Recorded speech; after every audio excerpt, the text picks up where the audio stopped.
Good morning, students. Today we are going to study Organization of Commerce and Management, Chapter number 3, Business Services, Part 2. So, what do you understand by the word commerce? Commerce includes trade and its auxiliary services. So we can see trade means what? Exchange of commodity or service in return of commodity or service, or exchange of commodity or service in return of money with the motive of profit between two persons is called trade. An example of trade is the tea trade, where tea is imported from China and purchased in US. Another example of trade is when you work in sales. Goods are the items that you buy, such as food, clothing, toys, furniture, and toothpaste. Now, what is service? Services are the actions such as haircut, medical checkup, mail delivery, car repair, and so on. Thus, we can conclude that trade is an economic activity and there are two parties in it, the purchaser and the seller. And the most important thing is exchange, which is essential in trade. It is also an legal activity done with the motive of money or profit.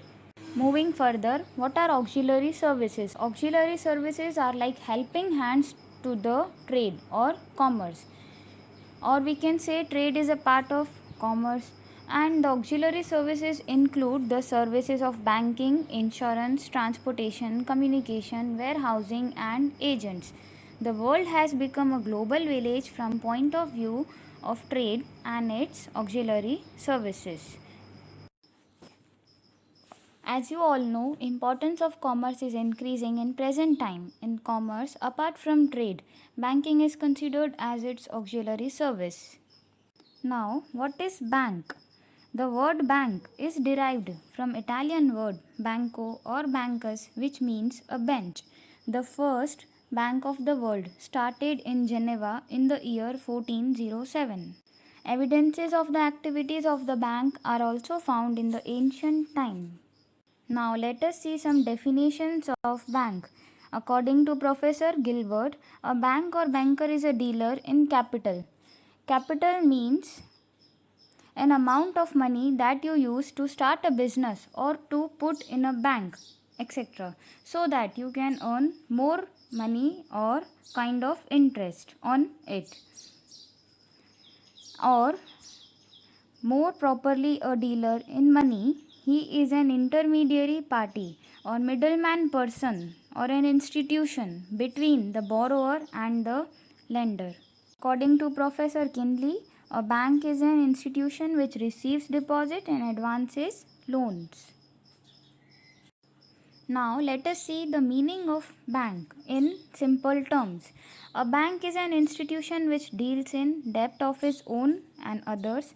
It receives deposit from the people who have surplus money or additional money and lend to the people who are in need.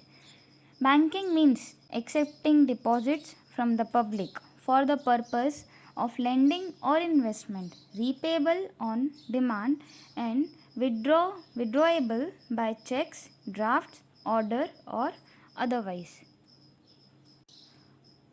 According to Reserve Bank of India, which is the Central Bank of India, bank is an institute which collects deposit in order to lend them with the condition to return it at the end of the fixed term or whenever it is demanded in simple terms.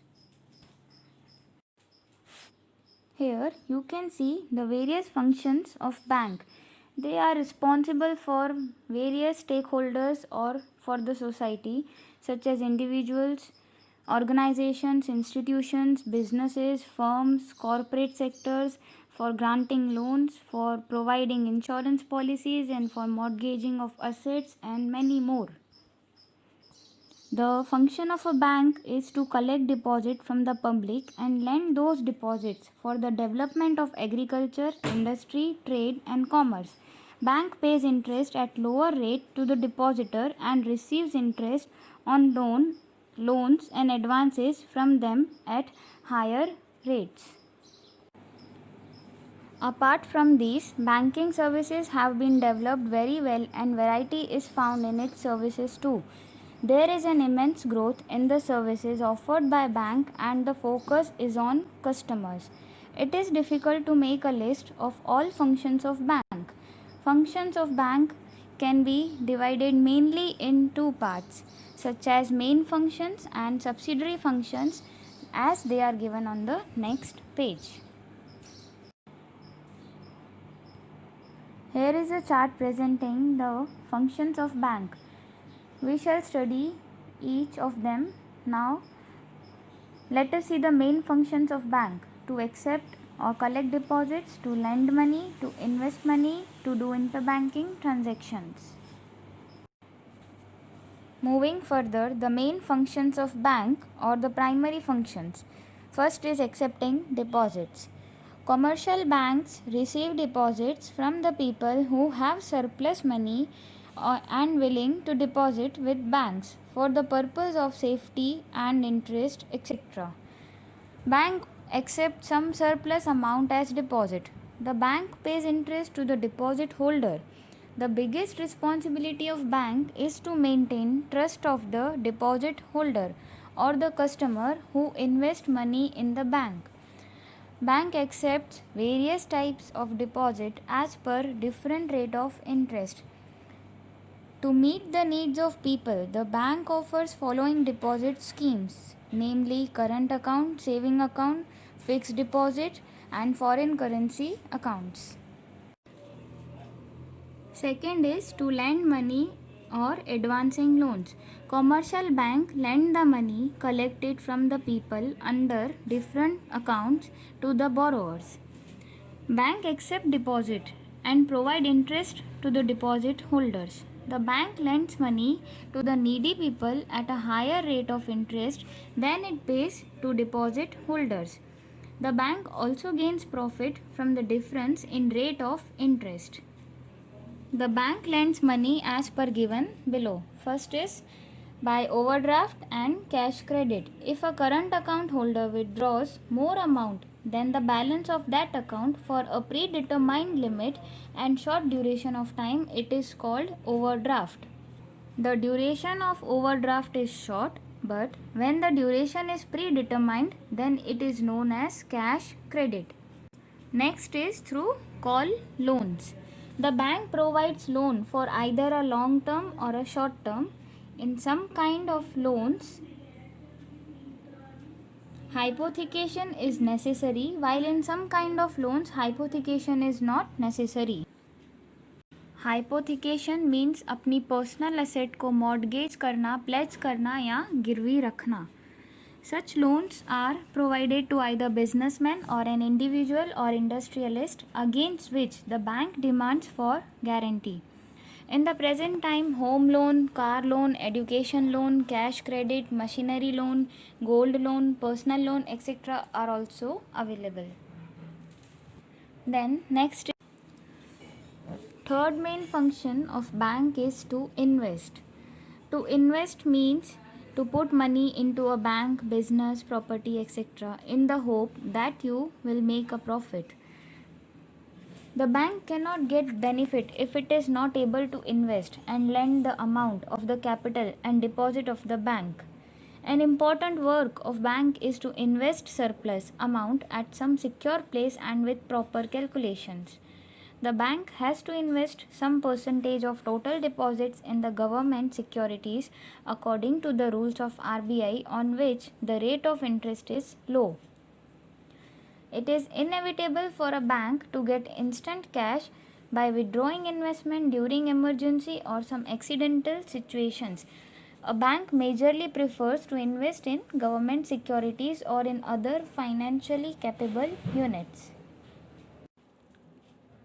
Our last main function is to do interbanking transactions. One of the main function of the bank is interbanking. Every bank sometimes faces shortage of money for a period of very short duration, even less than 24 hours. At this time, unused money in the bank is provided to the needy bank. This arrangement is made by an agency appointed by the central bank, namely RBI. In this way, the process of lending or borrowing money is completed through the central bank. The lender or the borrower does not come into direct contact with each other. The problem of bank for the particular time is solved. Thus, when the bank gets the demanded amount instantly, it is called call money. The interest has to be paid on the received amount. This rate of interest is determined on the basis of demand and supply and is called as call money rate. Okay, hope you understood whatever is taught in today's lecture. If you have any queries, please do comment. We shall continue our next topic in our next session. Okay.